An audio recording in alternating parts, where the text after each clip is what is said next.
Tafadhali tuketi. Asanteni sana.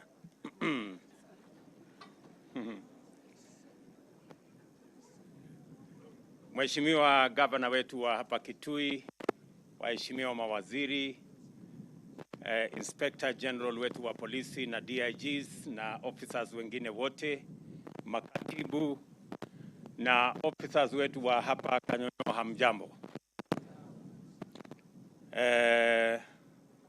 Kwanza mimi nataka nimshukuru Mungu kwa kutupatia nafasi tuweze kufika hapa siku ya leo.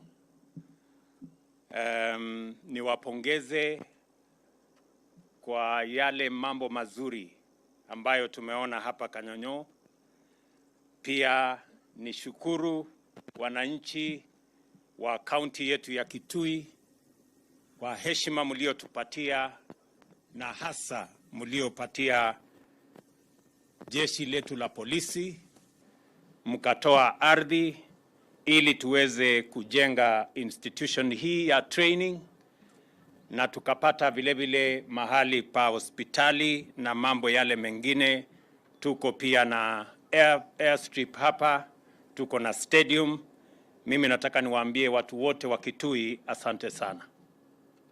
On behalf of the government of Kenya, I want to truly appreciate the partnership and the relationship between the people of Kitui and our security agencies. And we have assembled here today to mark a tremendous milestone in the transformation of the Kenya National Police Service. We are all used to the service motto, Utumishi kwa wote, which has been the yardstick of our expectation for 6 decades from our policemen and women. We always evaluate the performance of the police in terms of the extent to which citizens' expectations have been met and the degree of their bravery, selflessness, gallantry, integrity, and responsiveness shown by its members. It has been generally accepted in the past that the police service must perform to the highest standards under the greatest hardship, and this has fostered a high expectations mindset complemented by a philosophy of neglect. The difficulty experienced by members of the police force in delivering to these high standards has always been attributed to rampant corruption and a runaway culture of impunity. But I dare say that those days are firmly in the past, and that improvident ideology has been retired. The government fully recognizes the National Police Service as a critical institution that is indispensable to peace, security, law and order, which in turn are necessary conditions for all human endeavor, including the pursuit of sustainable development and shared prosperity. Our policemen and women are front and center in ensuring that we have shared prosperity. For this reason, the government recognizes that for the police service to live up to its constitutional mandate, it must be adequately facilitated through sufficient resources and other forms of support.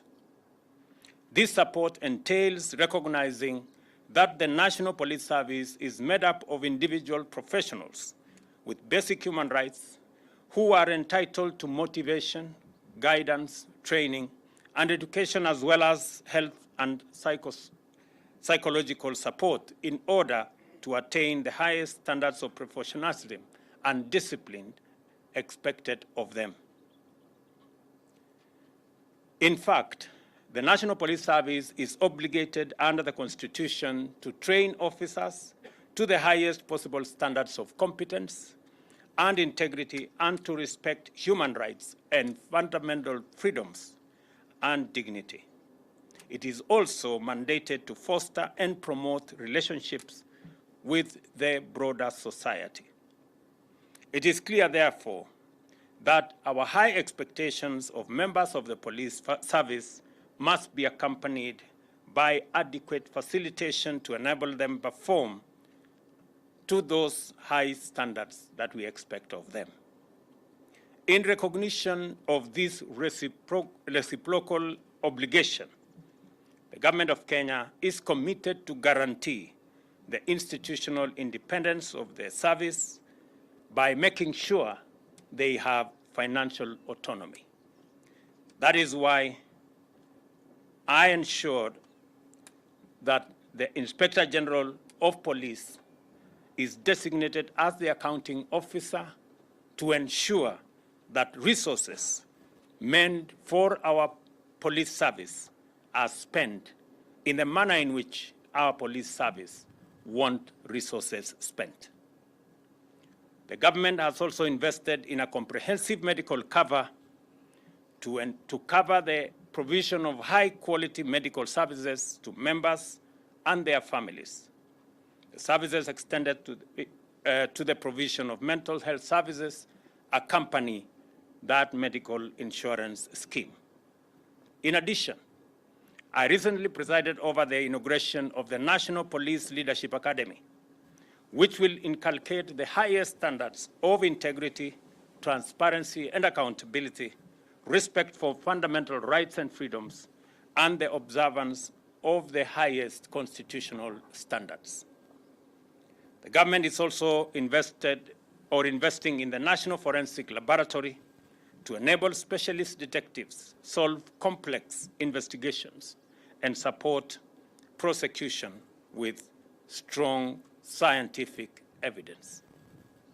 As I speak to you, the Police and Prison Service Reforms Task Force is busy at work, interrogating a broad range of issues affecting service delivery, including the terms and conditions of service of officers. Even as we make progress in enhancing our support for members of the service, we are also waiting to implement recommendations of the task force to take the police service, men and women, to the next level. I am highly encouraged that with what I have seen on my tour of the facilities completed and those under development. They are magnificent symbols of Kenya's commitment over police service over our times that is professional and that is adequately empowered to give Kenyans the best service. The Border Police Training Campus, Kanyonyo, is a diverse infrastructural complex and a fine testimony of our aspirations to enhance peace, security, law and order by providing members with the best facilities to unlock their highest level of professional performance for the benefit of the people you serve. When I saw what the men and women in this campus go through, it gave me a lot of confidence that the future of our country is in safe hands. And this continuous training of our special units is going to guarantee what the police service constitutionally is mandated to do for our country. I want to commit that going into the future, we will continuously enhance resources available to continuously professionalize, train, and equip our security officers to ensure that they secure the lives, property, and interests and the prosperity of our nation. Let me also say that I have already asked the Minister for Interior to work with the IG of the police on a modernization program that is going to see the government of Kenya spend an extra 20 billion shillings to improve both land and air facilities and equipment for our police service to be able to deliver on their mandate. The Border Police Hospital, a 130-bed level 4 facility, will offer specialized medical services, including critical care to police officers, their families. And I want also to confirm here to the people of Kitui that this facility will also be available for the community in this area of Kanyonyo, And we are going to have a conversation with the governor and the county government of Kitui on how we are going to structure the relationship so that this facility can equally benefit the community here in Kitui. I also want to say all the other facilities, including the airport and the stadium that we are building, are available for use by the community here and the people of Kitui County, alongside all the other Kenyans that may want to use these facilities. Let me also confirm here that the government of Kenya is going to complete the airstrip that we are building here. I know you have painstakingly taken time, spent resources with a lot of hard work. And I want to confirm to you that the Ministry of Transport will take over that facility and make it ready for use by both this facility and the people of Kitui County. Let me also confirm that the stadium, and I have given my feedback to the engineer who was designing the stadium, is all equally we are going to take it over. The Ministry of Sports and Youth are going to take over and complete the stadium here, again, for use by our officers in this facility, but also by the community here in Kanyonyo and Kitui County. The PS for Ministry of Sports is here, Mr. Jonathan Mweke. I expect that you will give proper guidance on how to develop that stadium, give them professional advice, and provide the resources for the completion of that facility.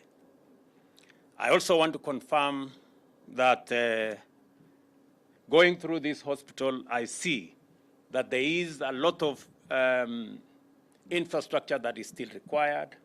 There is a lot of design that needs to be corrected. And the Ministry of Health is going to work with the IG and the DIG to make sure that every correction that needs to be made is made, and all the other facilities, including equipment that are not here, we will provide as the government of Kenya. I was very pleasantly surprised when the DIG told me that the construction of this hospital was done by money collected on the welfare scheme of officers in the police force. I want to say to all the officers who contribute, I am told 50 shillings. And it is a confirmation of what 50 shillings can do.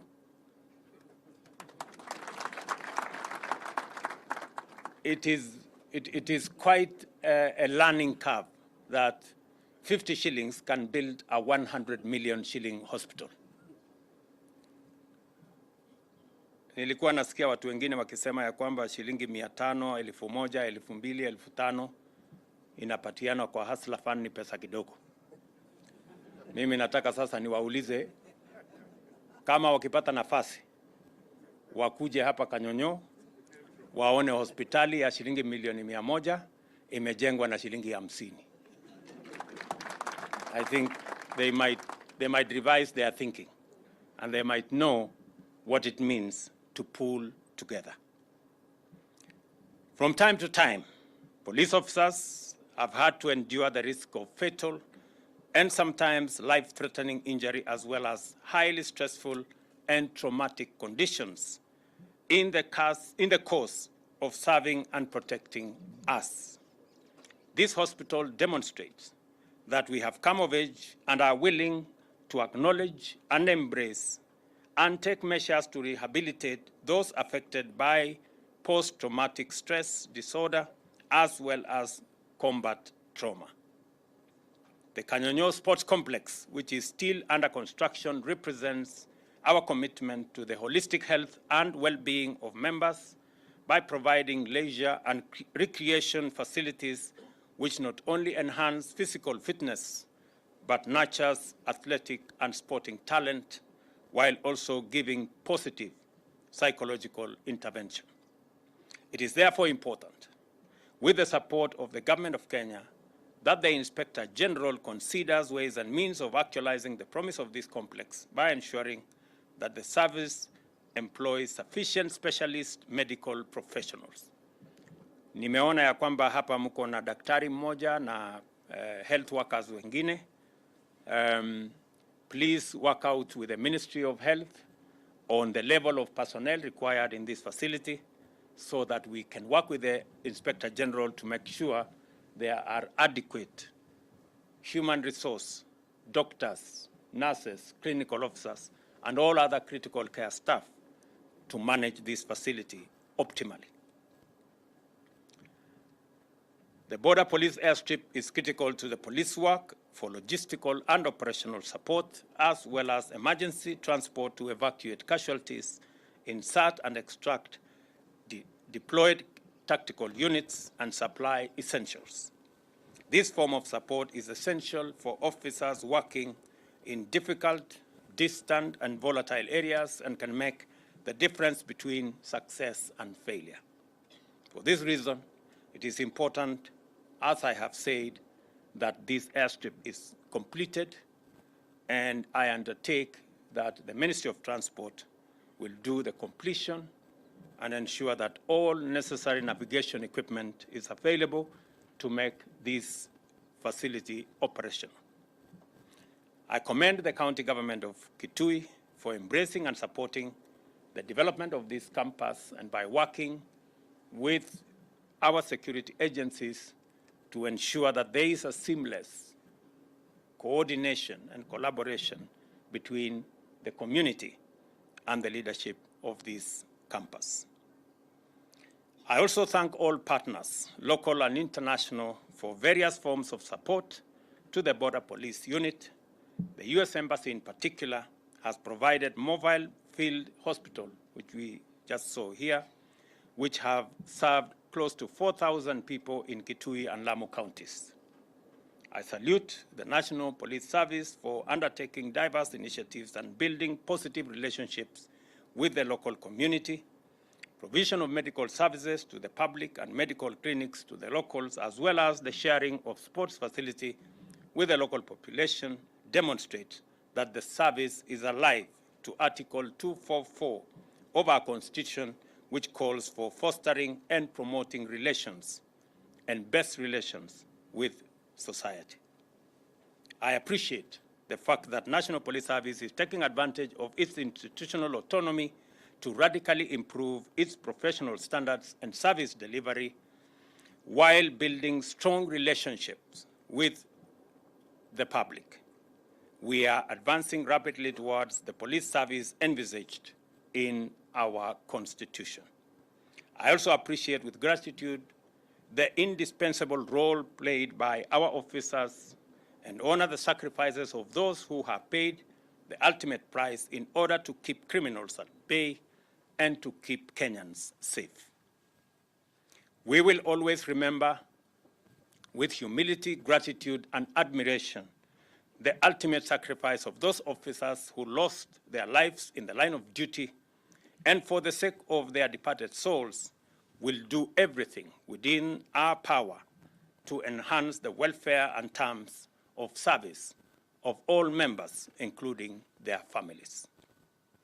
I also recognize the bravery of our Border Police Unit and members of specialized teams, including the Special Operation Group, SOG, and the Advanced Tactical Operations Urban-Rural Formation, who continue their admirable work of defending key national interest installations. The government will take the security of the nation and every citizen seriously, and we therefore commit to raise the institutional, professional, and operational capacity of the service and make it optimal. We shall sustain our endeavor to complete the turnaround of the National Police Service for the benefit of both our officers and the people of Kenya.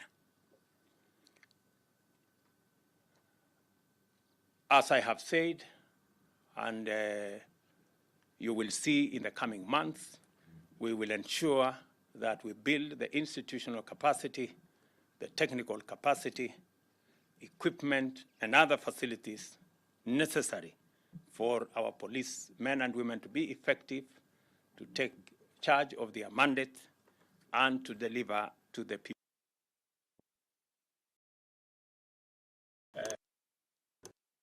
Also expect the commandant of this college to plant more trees.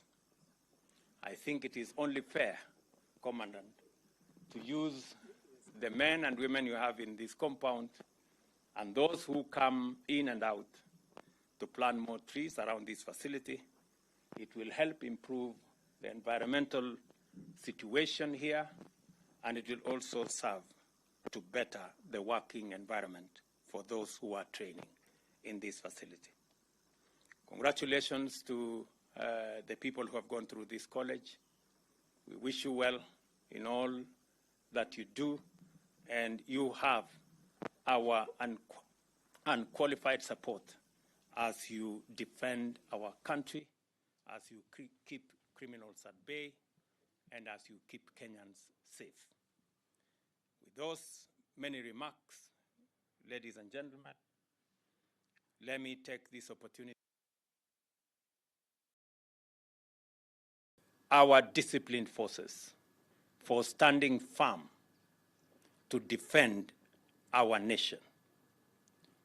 I want to commit to you that we will respect the independence of the police, the operational independence of the police, the financial independence of our units, for them to discharge their responsibilities without fear, without favor, without bias, so that every Kenyan can enjoy the services of our security men and women. I have already informed the leadership of our police that we do not need them to assist us on matters politics. We have enough lobby groups, we have enough pressure groups, we have enough officials of parties to work with us on matters politics. The only thing that we ask of you is to discharge your mandate and make sure that all Kenyans are safe. Their property is safe, and our country is safe. That's all we ask of you. It is your constitutional mandate, and we will do our utmost to support you so that you can discharge your mandate. I also want to single the men and women in our disciplined forces who refused to be recruited into political schemes and machinations in the last general election. I commend you for your professionalism, for your commitment to country, and for being independent of all political and other persuasion. And it is right what you did. Today, much as there is political debate in Kenya, that political debate, though healthy, it is necessary for our friends to know that the servers were open when we all went to the polling station, the IEBC, and our agents. The servers were open when we all were identified biometrically, and each and every one of us was given a vote to cast. The servers were open. It is also true that when the counting was done and the results were posted on the portal, the servers were open. It is also true that when the IEBC was tallying results at Bomas, the servers were open. It is also true that when The matters went for validation in court. The servers were open. It is also true that when the court made a determination of the last general election, the servers were open. To now turn around and pretend that servers to be open at this point in time is to take us for granted, is to believe that there are fools in Kenya. I want to tell our friends that the servers have always been open. They were open during the identification.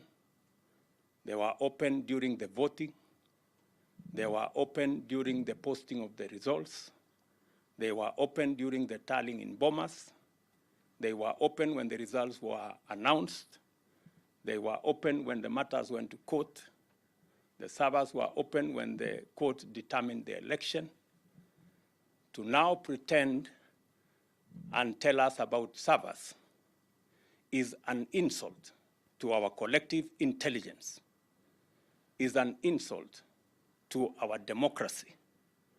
And I will inform you that there is a big shortage of fools in Kenya.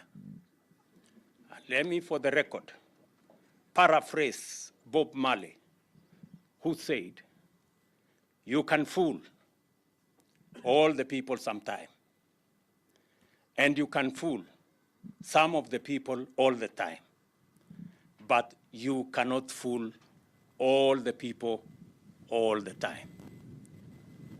So let us understand one another. Mimi sitaki kusema kuzidi hapo. Nilikuwa tunatambua kazi mlifanya kuwa wangwana, kusimamia taifa letu na usalama wakati wote, na mimi nataka niwaulize muendelee na hiyo kazi. The Border Police Unit Hospital, I declare, is now officially open. Thank you very much, and may God bless you. Asante sana.